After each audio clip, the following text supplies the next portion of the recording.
good genes, very good genes, okay? One of the smartest people in the history of MIT in my blood. You believe in genes, some do, some don't, but I had an uncle who was a professor at MIT. Believe me, if it's good genes, we believe in genes, right? We're allowed to say. Do we believe in the gene thing? I mean, I do, right? You know, I do. A lot of it's about the genes, isn't it? Don't you believe? It's good genes. You have good genes. The best genes I've ever seen. Those genes!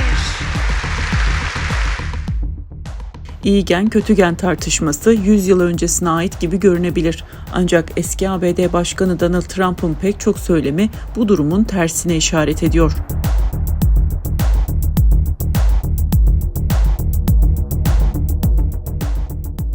Those two young men have the greatest genes anyone's ever had. They have good genes in the Pence family, don't they? A man named Henry Ford, good bloodlines, good bloodlines. This is language from the 1920s. There was this thinking that white people were going to be replaced by these awful foreigners. God forbid a bunch of Italians and Greeks and Jews were going to come over here, open bookstores, I guess, and, get PhDs, God forbid. That sort of reasoning, the replacement of the great race, this kind of nuttiness, also led to Hitler's thinking. Oh no, Clearfield County, Pennsylvania is suddenly going to have like 30 Turks living in this population of 10,000 people. Oh my God, what a horrible thing to happen. So Trump's appealing to those people, and he's using the language of eugenics because that's how Americans have been brought up, and that's baked into their culture as the way to talk about these issues.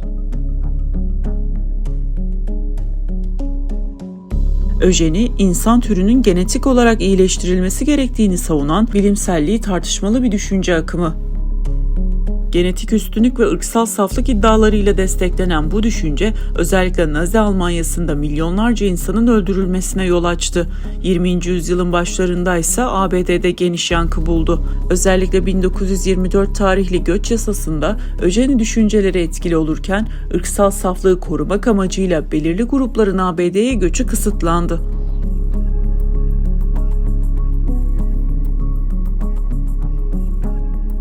They were eugenicists who testified in Congress that this is why you should have the laws to keep these people with bad genes, bad blood, so forth, out of the country. It was the dressing that was applied to it. And that law wasn't effective until 1964. That was what actually drove immigration policy in this country. And it's a tragedy, right? What happened was immigration laws in the 1920s came about that were explicitly racist, and the justification they gave for themselves were eugenical. Like, these people are, by heredity, they have genes that are bad, so we need to keep them out. Öjeni Amerikan siyasetinde Roosevelt'ten Wilson'a kadar pek çok siyasetçi tarafından desteklendi. Bugünse Trump'ın göçmen karşıtı ifadeleri öjeniye dayandırılıyor. They're ruining our country, and it's true. They're destroying the blood of our country. That's what they're doing. It's poisoning the blood of our country. It's so bad, and people are coming in with disease. The extirpation of the Native Americans and slavery is all based on ideas that other people are lesser than others. One group is better than the other. So that's always been there. And eugenics is kind of the scientific mantle that's been put over like these sort of folk feelings about other people, the racism that, goes back forever. Eugenics was very handy for that. Like, some people aren't so good.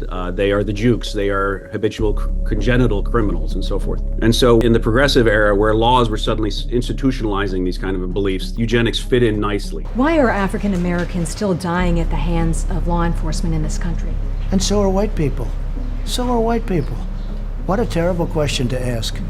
So are white people. More white people, by the way. More white people. You have good genes.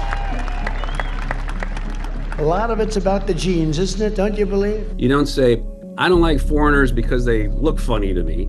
You say, they have bad genes. That's the kind of rhetoric that resonates among people who are predisposed to feel that way. So that's how it plays out in Trump's babbling about bad genes. Mexicans are coming here and murdering people because they have bad genes. This is a eugenical idea dating back to like the 1910s.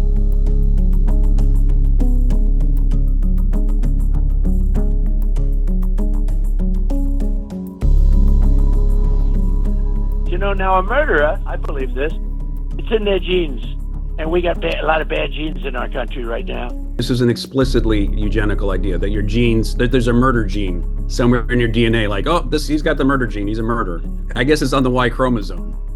Anyways, that's That's not true. I hate to say this, but those with the lowest IQ, they might come back. Okay, President Trump. They're poisoning the blood of our country. That's what they've done. Trump is 79 years old, right? When he was 5 years old, he was baked in eugenics, just like everybody else was. And that's rattling around in those skulls.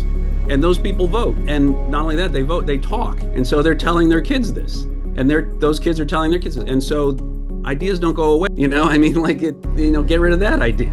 So these things just don't go away. They linger in our society and are transmitted and affect modern day politics, even though the ideas are 100 years dead. The past is in the past. It's not even the past.